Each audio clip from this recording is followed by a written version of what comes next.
So one of the things we often talk about in the world of SolidWorks is it better to do this as a sketch pattern or as a feature pattern? And oftentimes we choose feature pattern. Okay, feature pattern's easier to work with, it's easier to edit, it's easier to fully define. And of course, with feature pattern, you can collect multiple features and put them together and then pattern multiple features at the same time. But there is kind of a hidden function in the world of sketch pattern, and that is edit sketch pattern. And you can do this both in circular sketch patterns and in linear sketch patterns. And the way that you do it is you simply right click on one of the elements of the pattern, and edit sketch pattern is there buried in the menu. Like I said, it's kind of hidden, but it's kind of good to know that it exists. So just in case you're not familiar with sketch patterns, here's what we're talking about. If I get rid of all these other instances here of this thing, so we're just left with the original.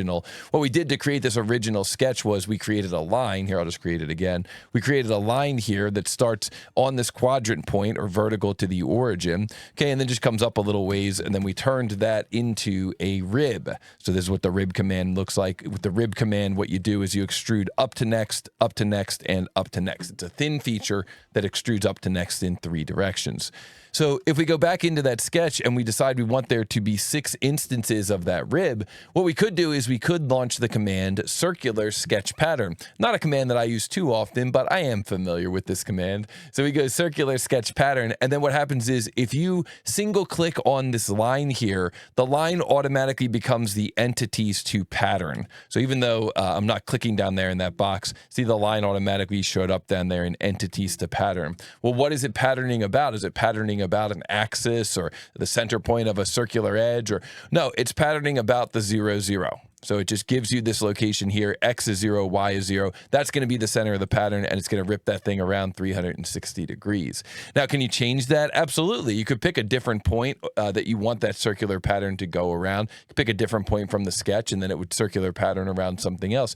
Just happens to be that in this sketch, that works out perfect. So now all I need to do is indicate how many instances I want of that pattern, since it's patterning around the origin. And I'm going to say that I want there to be 6 instances of that pattern. And boom, we can exit the sketch, and there we go. Very nice. 6 ribs running around that thing. I like it. I like it. Well, if we go to the customer and the customer says, hey, can you change that to 4 instances? Well, now a lot of times people will be kind of scratching their head because they don't know how to edit a sketch pattern. But the truth is, it's really easy. You just right mouse button here, edit sketch, and then right click on any instance of that sketch pattern. Right click. And then here you can see, like I said, it's kind of buried in that menu, edit circular pattern. And once you click that, you're back in the circular pattern command. And so you could choose additional entities that you wanted to pattern, or you could change where the center of the pattern is, or you could change this down to 4 instances per the customer request. Once you change that down, you hit the check mark, you exit the sketch, and now we've got a part that just has those 4 instances of that pattern.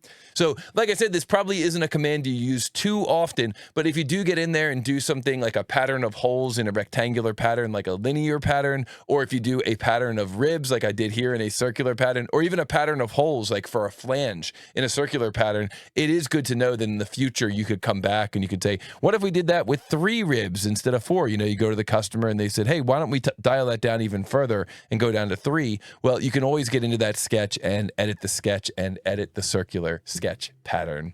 So this is one that, like I said, you might not use too much, but on the rare occasion where it comes up, you're going to be really happy to know that you don't have to delete everything and start over. And that's what I think makes this a good power move. And if you agree, be sure to hit the like button down below. Leave me some comments down below. Let me know if you learned anything cool from this power move. And if you like my style of teaching, be sure to take a look at the links down below. We've got some beginners courses as well as some certification prep courses available on our training website, TooTallToby.com/training.